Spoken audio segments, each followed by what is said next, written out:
Second news है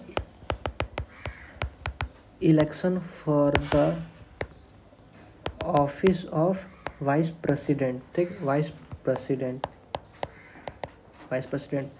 election for the office of vice president is to be held on 6 अगस्त 2022। कब held होगा? 6 अगस्त 2022 को होगा। ठीक, office of vice president is the highest second highest constitutional post है। वाइस प्रेसिडेंट का जो पोस्ट है वो कॉन्स्टिट्यूशन में सबसे सेकेंड हाईएस्ट पोस्ट है। तो फर्स्ट पोस्ट कौन सा है? फर्स्ट पोस्ट तुम्हारा है प्रेसिडेंट का। प्रेसिडेंट का पोस्ट सबसे हाईएस्ट होता है। फिर सेकेंड नंबर पे आता है वाइस प्रेसिडेंट का। वाइस प्रेसिडेंट का पोस्ट सबसे हाईएस्ट होता है।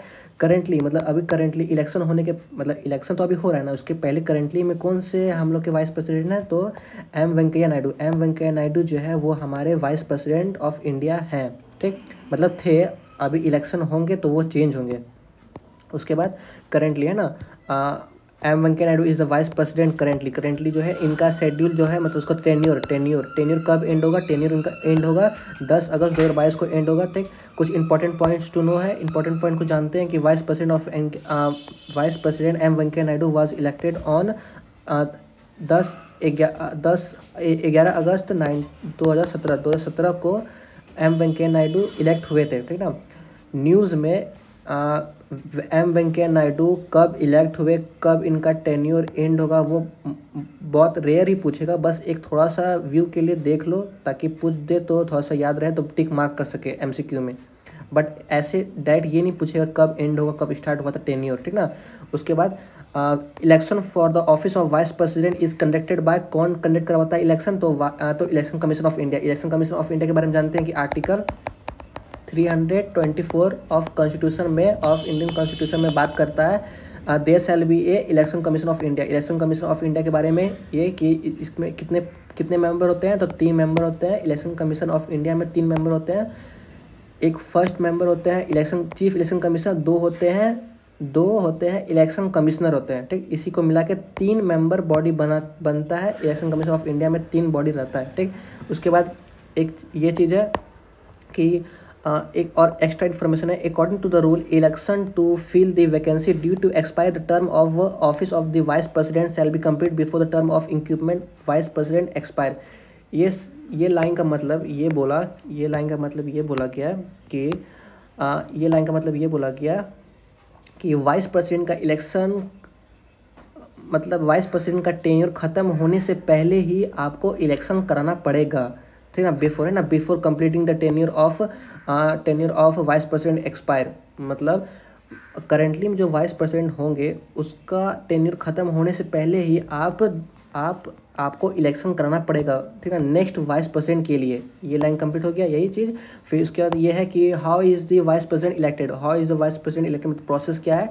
तो vice president is elected through the electoral college मतलब कौन कौन उनको वोट दे सकता है। ठीक ना, तो comprising of member of Lok Sabha and Rajya Sabha. Vice president को वोट देने के लिए मेंबर ऑफ लोकसभा और राज्यसभा का होना जरूरी है। फिर the election is held through a system of proportional representation bye means of single transferable vote.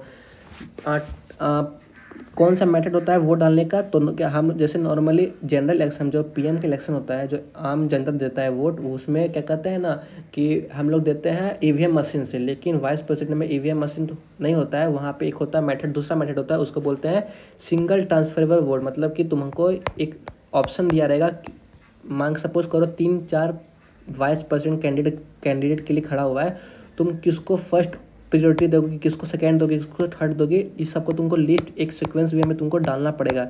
जो पर्सन सबसे ज़्यादा, कोई सपोज करो कोई एक पर्सन को फर्स्ट प्रायोरिटी देगा तो वो पर्सन वाइस प्रेसिडेंट बन जाएगा। ठीक, वही चीज़ है। फिर voting is to be done through a secret ballot जो होता है कि एक सीक्रेट बैलेट पेपर होता है, उसी के अकॉर्डिंग वोट दिया जाता है। ठीक, फिर एलिजिबल कैटेगरिया, क्या एलिजिबल कैटेगरिया है कि कौन कौन पर्सन वाइस प्रेसिडेंट बन सकता है। तो कौन कौन पर्सन वाइस प्रेसिडेंट बन सकता है? तो the person shall be citizen of India first, कि वो सिटीजन ऑफ इंडिया रहे। फिर there shall be must of 65 years, उसका 35 साल कंप्लीट होना चाहिए।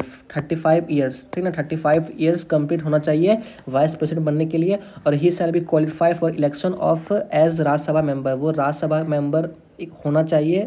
ठीक ना, उसके बाद ये जो है a person is not eligible to contest in case he is holding any office of profit. जानते हैं कि ऑफिस ऑफ प्रॉफिट क्या होता है? ऑफिस ऑफ प्रॉफिट मतलब कोई भी गवर्नमेंट पोस्ट तुम होल्ड नहीं कर सकती हो, और कोई भी तुम इलेक्शन को अगर तुम कंटेस्ट कर रही हो, कोई भी कंटेस्ट अगर तुम कोई भी इलेक्शन कंटेस्ट कर रही हो, कोई भी इलेक्शन तुम लड़ रही हो, तो तुमको उस टाइम कोई भी गवर्नमेंट ऑफिस ऑफ प्रॉफिट के अंडर में तुमको ना ही सेंट्रल गवर्नमेंट के अंडर ना ही स्टेट गवर्नमेंट के अंडर, मतलब मीन वाइल ये है कि सरकारी नौकरी तुमको नहीं करना है अगर तुम कोई भी इलेक्शन लड़ रही हो तो।